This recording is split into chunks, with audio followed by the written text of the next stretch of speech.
Hi ಎಲ್ಲರಿಗೂ ನಮಸ್ಕಾರ. ಇವತ್ತು ಜನವರಿ 5 ಸ್ಕಂದ ಷಷ್ಠಿ. ನೋಡಿ, ಘಾಟಿ ಸುಬ್ರಹ್ಮಣ್ಯ ದೇವರು ಎಷ್ಟು ಅಲಂಕೃತವಾಗಿದ್ದಾನೆ. ಅದೇ ಥರ ನಮ್ಮ ಮನೆಯಲ್ಲಿ ಎಲ್ಲ ಕೆಲಸ ಮಾಡಿ ಪೂಜೆ ಮಾಡಿ ಇವತ್ತು ಹುತ್ತಕ್ಕೆ ಹಾಲು ಎರ್ಕೊಂಡು ಬರಬೇಕು, ಪೂಜೆ ಮಾಡ್ಕೊಂಬರ್ಬೇಕು ಅಂತ ಎಲ್ಲ ರೆಡಿ ಮಾಡಿಕೊಂಡು ದೇವಸ್ಥಾನಕ್ಕೆ ಹೋಗಿ ನೋಡಿ. ಇಲ್ಲಿ ನಮ್ಮ ಮನೆ ಮುಂದೆನೇ ದೇವಸ್ಥಾನ ಇದೆ, ದೂರ ಏನಿಲ್ಲ.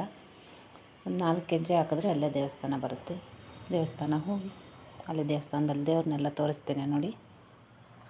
ಇಲ್ಲಿ ಶಿವ, ಪಾರ್ವತಿ, ಗಣೇಶ, ಸುಬ್ರಹ್ಮಣ್ಯ ಎಲ್ಲ ದೇವರು ಇದ್ದಾರೆ. ಇಲ್ಲಿ ಗಣೇಶ ನೋಡಿ ಎಷ್ಟು ಅಲಂಕೃತವಾಗಿದ್ದಾರೆ ಅಂತ. ಅಲ್ಲಿ ಇಲ್ಲಿ ಎಲ್ಲ ದೇವರು ಉಂಟು.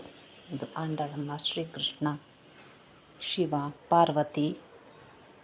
ಇಲ್ಲಿ ನವಗ್ರಹಗಳ ಪೂಜೆ ಆಗಿದೆ. ಧನುರ್ಮಾಸದ ಪ್ರಯುಕ್ತ ಎಲ್ಲ ಕಡೆ ಪೂಜೆ ಮಾಡಿ ನೋಡಿ. ಇಲ್ಲಿ ನಾಗರಕಲ್ಲು, ಇಲ್ಲಿ ಪೂಜೆ ಮಾಡಬೇಕು. ಷಷ್ಠಿ ದಿವಸ ಅಲ್ಲಿ ಪೂಜೆ ಮಾಡಿದ್ರೆ ಒಳ್ಳೆಯದು ಅಂದ್ಬಿಟ್ಟು ಎಲ್ಲರೂ ಪೂಜೆ ಮಾಡ್ತಾರೆ ಹಾಲು ಹಾಕ್ಬಿಟ್ಟು.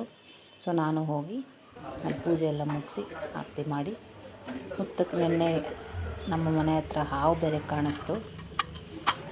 ಸೊ ಹಾವು ಷಷ್ಠಿ ಮುಂದೆ ಕಾಣಿಸುತ್ತಂತೆ, ಕೆಲವರು ಹೇಳ್ತಾರೆ. ಪೂಜೆ ಮಾಡಲ್ಲ ಇವಾಗ ಯಾರೂ, ಅದಕ್ಕೋಸ್ಕರ ಕಾಣಿಸುತ್ತೆ ಅಂತ. ಸೊ ಅದಕ್ಕೋಸ್ಕರ ಹೋಗಿ ಹಾಲು ಎರ್ಕೊಂಡು ಪೂಜೆ ಮಾಡಿಕೊಂಡು ದೇವಸ್ಥಾನ ನೋಡಿಸ್ತೇನೆ ನೋಡಿ. ಇಲ್ಲಿ ಎಲ್ಲ ಥರ ದೇವರಿದೆ. ಇದು ದೇವಸ್ಥಾನದಲ್ಲಿ ಮಾಡಿರೋ ಪ್ರಸಾದ. ಇದು